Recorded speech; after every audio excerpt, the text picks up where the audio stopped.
Bom dia, pessoal. Prosseguindo nossos estudos sobre circuitos utilizando equações diferenciais, hoje nós vamos fazer mais uma representação que envolve uma situação específica de um circuito do tipo RLC em série e sem fontes. A ideia é que nós encontremos a resposta total para esse circuito resolvendo uma equação diferencial de segunda ordem, né? Considerando que nesse aspecto nós vamos usar todas as técnicas que foram abordadas no último vídeo, utilizando uma representação que envolve a resolução de uma equação de segundo grau, resolvendo-se pelo dispositivo de Bhaskara. Vamos lá. A ideia principal de que se estude um circuito RLC em série sem fonte é para quem conseguir produzir novas ideias a partir dessa constituição de um circuito que nós veremos hoje. É fundamental para estudos na área de filtros ou projetos com redes de comunicação. A ideia geral de um circuito RLC sem fonte constitui-se na construção de um seguinte dispositivo, que contém um resistor, um indutor, né? Compreendendo nesse circuito uma fonte inicial de tensão V0, com a projeção da sua corrente, aí percorrendo o sentido anti-horário, né, I0, e claro, dotado de um capacitor aqui na sua fonte. Então, o nosso propósito é encontrar, né, o nosso objetivo, vamos determiná-lo aqui, objetivo, encontrar a resposta natural para esse circuito. A resposta natural. Então, traduzindo, a resposta natural é resolver a equação de circuito em termos da corrente. E aí, como eu comentei, fundamental isso aqui para projetos de filtros e redes de comunicação. Então, vamos lá. A ideia geral da equação diferencial que nós vamos aqui abrir envolve uma função que constitui-se, em sua ideia geral, dada por uma representação de corrente. Então, matematicamente, essa equação diferencial é descrita como a derivada segunda da corrente em relação ao tempo, mais uma contribuição de um resistor associado ao indutor em primeira ordem, mais uma constante da forma 1 sobre LC, que nós vamos escrever em termos de I. E isso igual a zero. Bom, trata-se de uma equação diferencial homogênea, ou seja, eu vou desenvolver por aqueles métodos que nós explicamos nas últimas aulas. Então, qual é a ideia? É você comparar cada elemento que está associado, cada constante associada à diferencial com uma ordem de uma função de grau. Então, nesse caso, eu vou corresponder a esse elemento, que aqui à frente é uma constante, é uma função de ordem 2, vou chamar isso aqui de S, a equação relacionada à ordem da diferencial. A esse elemento, que é a constante associada, eu vou chamar de R sobre L em S, e a constante que eu vou escrever aqui como 1 sobre LC. E tudo isso aqui igual a zero. Então, resolver uma equação diferencial de ordem 2 agora corresponde a resolver uma equação de segundo grau. Considerando que na equação base de segundo grau, A corresponde à constante 1, B corresponde à constante RL e C corresponde à constante 1 sobre LC. Resolvendo isso pelos mecanismos da equação de grau 2 em Bhaskara, nós temos a seguinte representação.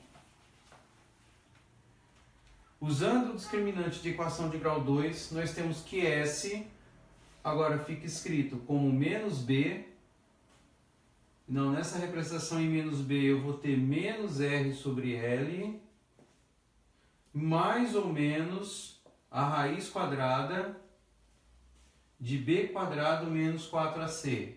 Então, B quadrado é o nosso R sobre L, que vai ficar escrito assim, ao quadrado, menos 4, isso devido à discriminante de Bhaskara, vezes 4A, o A no caso 1, vezes C, que é 1 sobre LC. E tudo isso sendo dividido por 2. Nesse ponto, nós podemos fazer uma separação que está associada ao que você tem como termo constante e termo dentro do discriminante. Então, o meu S pode ser escrito de forma mais enxuta como menos R sobre 2 vezes L. Por que sobre 2 vezes L? Esse 2 que está sendo dividido aqui, ele vai cair na multiplicação por L. E aqui eu vou ter mais ou menos, repete o que você tem aqui no momento, que é R sobre L ao quadrado menos 4 sobre LC, e tudo isso sendo dividido por 2. Para efeito agora, nós vamos desenvolver a passagem que envolve a raiz quadrada. Vamos apenas repetir esse cara para a próxima passagem e desenvolver de um modo que eu consiga obter uma expressão mais enxuta para o que está aqui na raiz. Então, primeiro passo, primeiro processo é extrair essa potência que envolve RL e observar que são duas frações envolvidas. Logo, eu posso reduzir ao MMC. Num segundo momento, eu vou inserir o 2 aqui dentro dessa raiz, que vai transformar ele em 4. Por que isso? Porque eu tenho um 4 aqui dentro, e com essa constante eu posso fazer uma redução que me permita obter uma expressão mais fácil de analisar futuramente. Essa é a ideia. Então, aqui eu mantenho essa expressão R sobre 2L, e nós vamos trabalhar a expressão que está dentro da raiz. Então, fazendo isso, eu tenho aqui dentro da raiz quadrada, R ao quadrado e L ao quadrado, extraindo a potência. E aqui eu tenho menos 4 sobre LC. Aqui eu repito, o 2 fora, e agora eu vou tirar o MMC que tem entre L2 e LC. O caminho comum para MMC nesse caso é observar os termos de ordem em potência maior e o outro termo que aparece aqui, que no caso é a constante C, que é a capacitância. Então, o MMC entre dois elementos aqui é L quadrado C. E aí, como é que eu faço para obter os meus termos numeradores? Eu tenho essa expressão de MMC, eu divido pelo termo de baixo e multiplico pelo termo de cima. Ao fazer isso, L quadrado vezes C dividido por L ao quadrado, o L quadrado é cancelado, repete o C, que ao multiplicar por R2, constitui-se em R2C. L2C, ao dividir por LC, o C é cancelado nessa divisão, L quadrado por L vira L, vezes 4 vira 4L. E isso tudo sendo dividido por 2. Por fim, como eu comentei agora há pouco, esse 2 ele vai ser jogado aqui para dentro dessa expressão. Então você vai tê-lo agora escrito como R quadrado C menos 4L dividido por 2, que ao entrar aqui vai se transformar em 4, que juntando com L quadrado C fica dessa forma. Por fim, daqui eu vou reduzir essa expressão, escrevendo de forma mais enxuta. De que modo? Vamos lá. São duas frações que estão condensadas numa. Então, a primeira fração é R quadrado C, que divide 4L2C. Então, nesse processo, C e C vai embora e sobra R quadrado sobre 4L quadrado. E na segunda parte, o L com L ao quadrado cancela, então vai sobrar um L aqui. 4 com 4 vai embora, então você vai sobrar com 1 sobre LC. É o que sobra aqui. Por fim, ainda posso fazer uma redução. Então eu vou escrever agora essa expressão em termos da raiz quadrada de quem? De R sobre 2L ao quadrado. Por que eu posso fazer isso? Porque R quadrado aqui, 2L ao quadrado, 4L2, menos 1 sobre LC. é isso.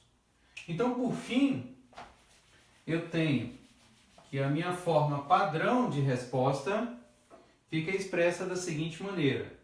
S, que é a solução que eu vou obter, é igual a uma contribuição menos R sobre 2L, mais ou menos a raiz quadrada desse desenvolvimento que nós acabamos de fazer. R sobre 2L ao quadrado menos 1 sobre LC. Ok. Então essas são as raízes e daqui nós vamos fazer algumas considerações que serão úteis para que nós possamos analisar o circuito de modo completo. Por questão de comodidade, até por questão de economia e elegância matemática, nós vamos usar novas representações, novas variáveis para tratar essas duas raízes. Menos R sobre 2L, nós vamos chamar isso aqui de alfa. E essa expressão aqui dentro, 1LC, nós vamos chamar de ômega zero. Por que isso aqui eu não vou chamar por um novo termo? Porque é exatamente esse alfa que nós temos aqui, porém ele está escrito na forma o quê? Quadrática. Então isso indica o seguinte, que nós vamos escrever essa expressão como alfa ao quadrado menos ômega zero ao quadrado, para ficarmos com termos em ordem 2. O que implica dizer que agora eu vou chamar o meu alfa e o meu ômega zero nas seguintes formas. Então o alfa vai ficar escrito como esse menos R sobre 2L, na verdade R sobre 2L, nós só estamos chamando o alfa de R2L, o menos ele está fora, e o nosso ômega zero, ele vai ficar escrito, na verdade, como 1 sobre a raiz quadrada de LC. Por que 1 sobre a raiz quadrada de LC? Porque se eu elevar esse termo ao quadrado, ele retorna exatamente com a expressão que eu tenho aqui dentro. Dentro da teoria que nós faremos agora sobre o estudo de circuitos RLC sem fonte, nós temos representações que indicam o comportamento de alfa e ômega zero.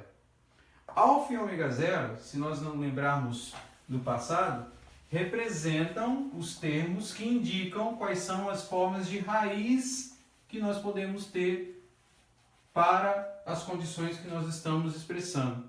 O que eu quero dizer com isso? Quando nós resolvemos uma equação diferencial de ordem 2 e usamos o dispositivo de Bhaskara, as soluções possíveis que nós podemos gerar estão relacionadas ao comportamento do delta, ou seja, do discriminante da equação, que ali dentro está escrito para nós agora como alfa ao quadrado menos ômega zero ao quadrado. Então, para essa condição de alfa menos ômega zero, lembra, nós temos 3 possíveis resultados. O que agora vai ser adicionado pelo comportamento dessa função em termos do seu decrescimento. Uma vez que nós sabemos que a representação dessa função é exponencial, por conta das resoluções que nós fizemos no passado. Bom, o discriminante dessa equação, indicando nas 3 condições alfa maior que ômega zero, alfa igual a ômega zero e alfa menor que ômega zero, vamos trazer 3 possíveis interpretações para esse comportamento do circuito RLC. Nós vamos trabalhar com alfa maior a ômega zero, no caso de um amortecimento que nós vamos chamar de supercrítico. Amortecimento supercrítico. Nós vamos já mencionar esse conceito de amortecimento. Alfa igual a ômega zero, nós vamos falar de um amortecimento crítico. E o caso de alfa menor que ômega zero, nós estaremos comentando sobre um subamortecimento. O que isso tem a ver com o conceito de amortecimento está associado ao comportamento da constante alfa. Essa constante alfa é conhecida como fator de amortecimento para o meu circuito, porque indica que à medida que a sua resistência diminui, o que vai ocorrer com alfa? Ele vai ficando cada vez mais próximo de zero. Ou seja, a contribuição do decréscimo da resistência, indica que o circuito vai decair a uma taxa da forma 1 sobre LC em raiz. O que explicita isso? De que a corrente que passa por aquele circuito não sofre um amortecimento devido à resistência que está próxima de zero. Ou seja, a energia armazenada inicialmente no circuito, ela vai se traduzir da forma 1 sobre LC. Bom, em termos gráficos, o que queremos dizer com esses comportamentos? É o que nós vamos fazer agora. Então, em termos do que nós mencionamos, alfa é o fator de amortecimento,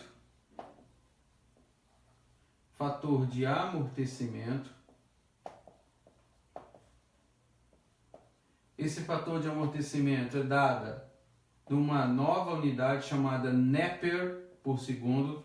Neper é adimensional.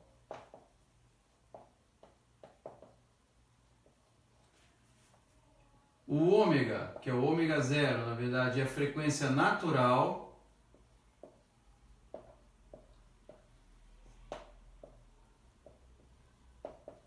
Que é dada em radianos por segundo. Sobre o comportamento dessas duas constantes é que nós vamos evidenciar a forma gráfica dos três casos que nós temos aqui para adotar. Bom,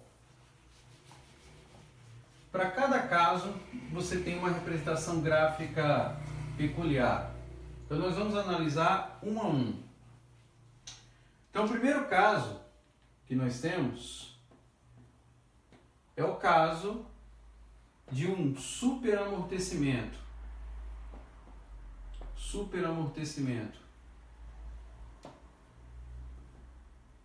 Isso ocorre quando a nossa solução S, vamos repetir ela aqui, da forma menos alfa, mais ou menos alfa ao quadrado menos ômega zero ao quadrado, é tal que o meu alfa seja maior que o meu ômega zero.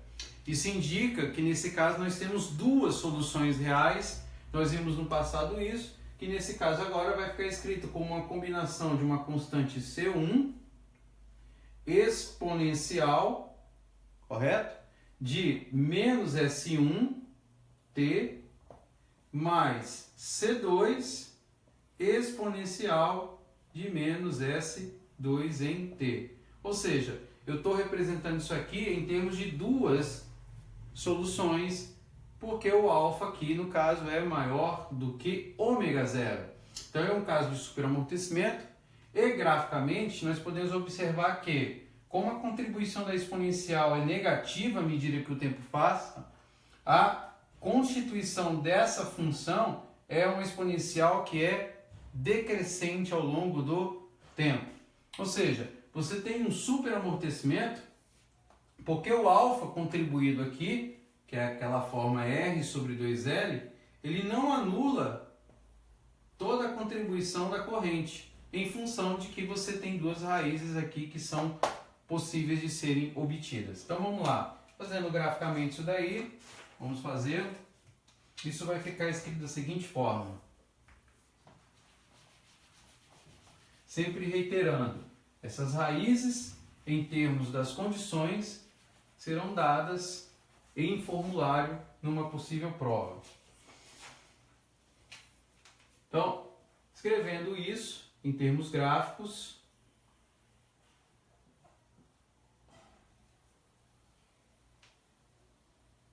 eu teria, tecnicamente, essa representação.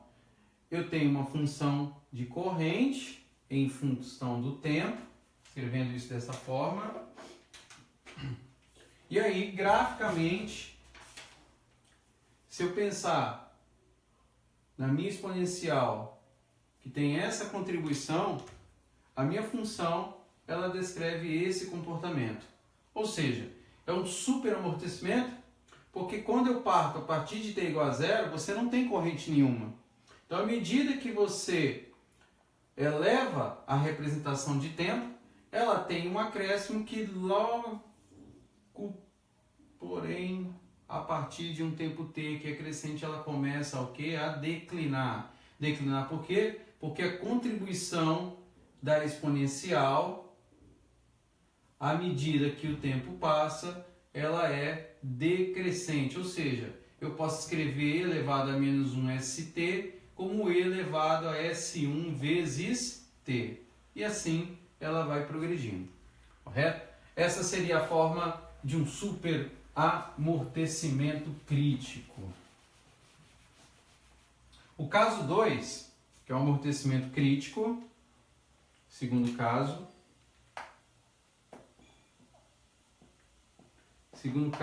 que é o caso do amortecimento crítico,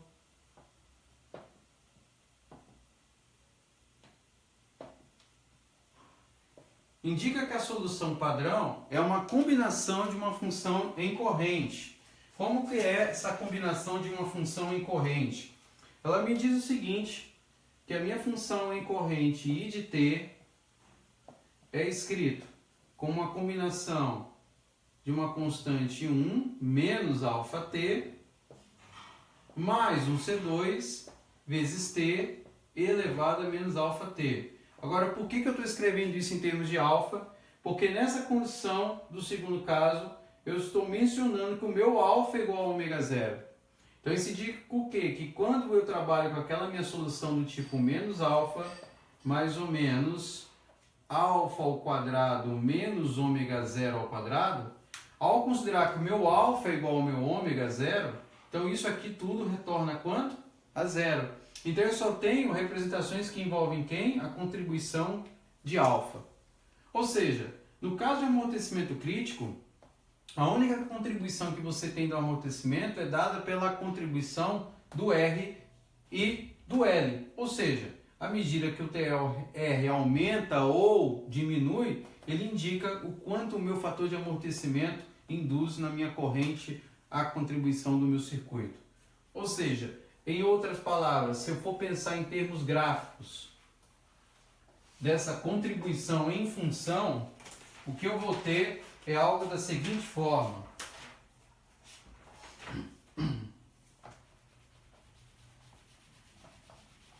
Eu vou ter uma função que tem um decréscimo, porém um decréscimo mais suave, um decréscimo menos dramático em relação ao caso anterior. Então, se a linha minha de decrescimento de uma função exponencial é dessa forma, a da função é dessa natureza. Ou seja, você tem um pico um pouquinho maior por conta da contribuição da função em tempo, pelo fato de você não ter a raiz quadrada como sendo algo positivo ou negativo, apenas a representação de alfa que está associado a R2L. E à medida que o tempo passa, em função da resistência, você vai experimentando um decréscimo da sua corrente em função do tempo. Essa seria a forma gráfica. E o terceiro caso, que é um caso de um subamortecimento. Terceiro caso, subamortecimento. É o caso de uma forma complexa de resposta, ou seja, se nós pensarmos lá no S igual a menos alfa, mais ou menos alfa ao quadrado, menos ômega zero ao quadrado, o que eu aqui estou representando são os casos em que alfa é menor que ômega zero. O que isso indica para nós? Que se eu escrever esse cara na forma complexa, algo do tipo ômega zero ao quadrado menos alfa ômega zero. Chamar isso aqui de ômega d para explicitar a diferença em relação a ômega zero.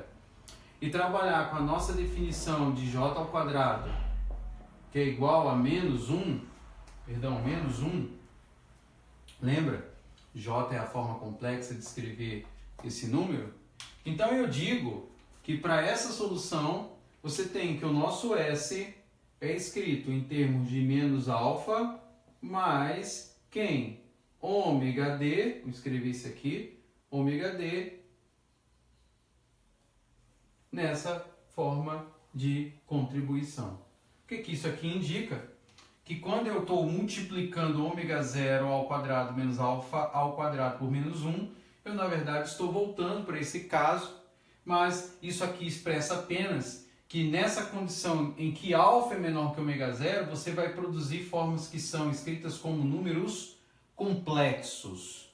Então isso indica que na forma de representação de resposta, para esse caso, nós temos uma forma que já é conhecida pela gente, que é uma forma que nós escrevemos como menos alfa t, C1 cosseno de ômega dzinho, que é a forma complexa, em t, mais C2 seno de ômega d em relação a t. Sempre lembrando que a determinação das constantes C1 e C2 nos três casos estão relacionadas às condições iniciais que o problema me dá. Ou seja, ao conhecimento do valor da corrente no instante t igual a zero e da derivada da sua corrente no instante t igual a zero. Para que você encontre esse C1 e C2, essas informações devem ser dadas para vocês no exercício, no circuito em questão a ser estudado. Em termos de análise gráfica, para o terceiro caso, que é um subamortecimento, você tem que a forma de representação da função ela é mais suave ainda, ou seja, ela tem uma formulação onde a queda, né, de corrente em função do tempo ela é mais suave, considerando que essa é a forma de contribuição de queda da função exponencial. Para a função do terceiro caso, do subamortecimento, você teria essas formulações. Bom, resumindo, para os três casos que nós temos aqui em questão, o que nós temos que fazer, e agora nós faremos um exemplo para explicitar, é identificar se num circuito RLC sem fonte, você tem um superamortecimento crítico, um amortecimento crítico ou subamortecimento. Como é que você vai determinar essas formas de amortecimento? Pelo conhecimento das constantes de amortecimento alfa e a constante de amortecimento natural ômega 0. Uma vez que você tem esses dados e você resolva na equação de grau 2, você tem como responder, você tem como dizer se uma das três formas é evidenciada. É isso que nós vamos fazer através de um exemplo agora. Então vamos lá.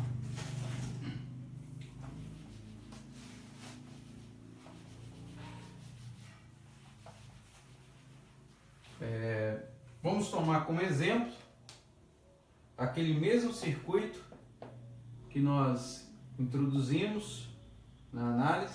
Então vamos pegar aqui um circuitinho do tipo resistor, né, indutor em série. Nós temos aí um capacitor que vai armazenar energia a partir de uma fonte inicial e que nós tenhamos o conhecimento de alguns dados aí a respeito desse circuito, né? Corrente zero, um R e um indutor. Beleza. Vamos supor que nós saibamos que a resistência é 40 ohms, que a indutância aí seja de 4 Henry e o que o capacitor nos dê aí 1/4 de Farad. Com esses dados aqui iniciais. E aí qual seria a tarefa? Calcular as raízes. Vamos pensar aqui agora, calcular as raízes, especificando, né, a característica do circuito. Então, o objetivo aqui seria calcular as raízes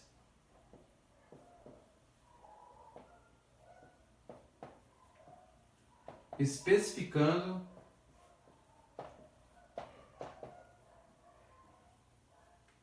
as características do circuito.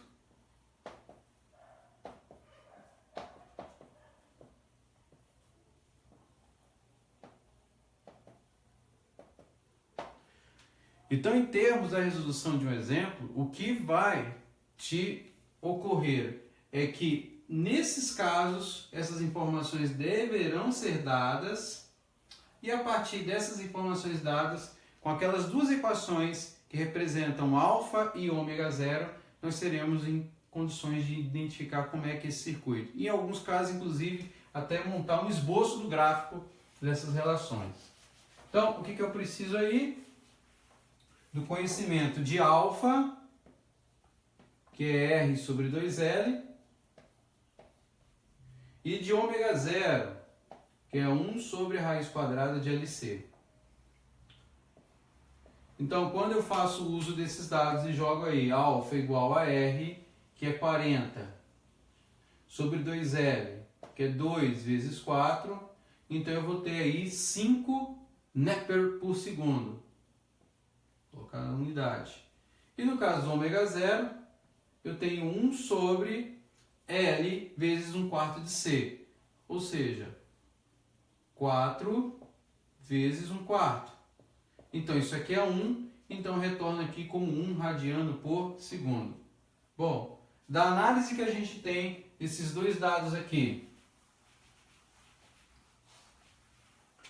como, né, o alfa é maior do que ômega zero, alfa maior que ômega zero, nós temos então o primeiro caso de um superamortecimento.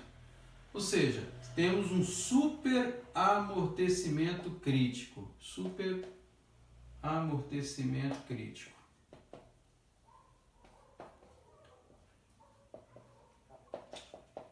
Então, nessas condições, nós podemos, inclusive, encontrar as raízes agora da equação característica desse processo. Então, o que temos é que as duas raízes escritas, S1 e 2, é menos alfa, ou seja, menos 5, mais ou menos a raiz quadrada de 5 ao quadrado, que é o alfa, menos 1 ao quadrado, que é o ômega zero. Então, o S1 e o S2 vão ficar escritos como menos 5 mais a raiz quadrada de 24 e isso aqui menos 5 menos a raiz quadrada de 24. Então, fazendo as contas aí, nós vamos chegar em valores aproximados fazendo as contas, daria menos, vou fazer aqui rapidinho as contas,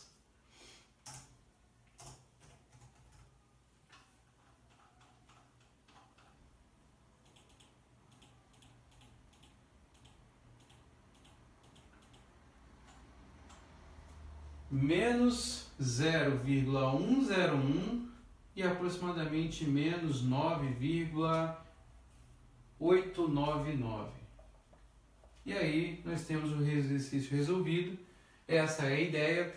Com os três casos que nós temos abordados, o conhecimento primário envolve a representação do que é o nosso alfa, do que é o nosso ômega zero e a classificação nesse primeiro momento sobre se o circuito RLC sem fonte tem amortecimento crítico, superamortecimento ou subamortecimento. Lembrando que nesse exemplo nós não inserimos condições iniciais, então não era a minha intenção encontrar os valores de C1 e C2, apenas representá-los dessa forma.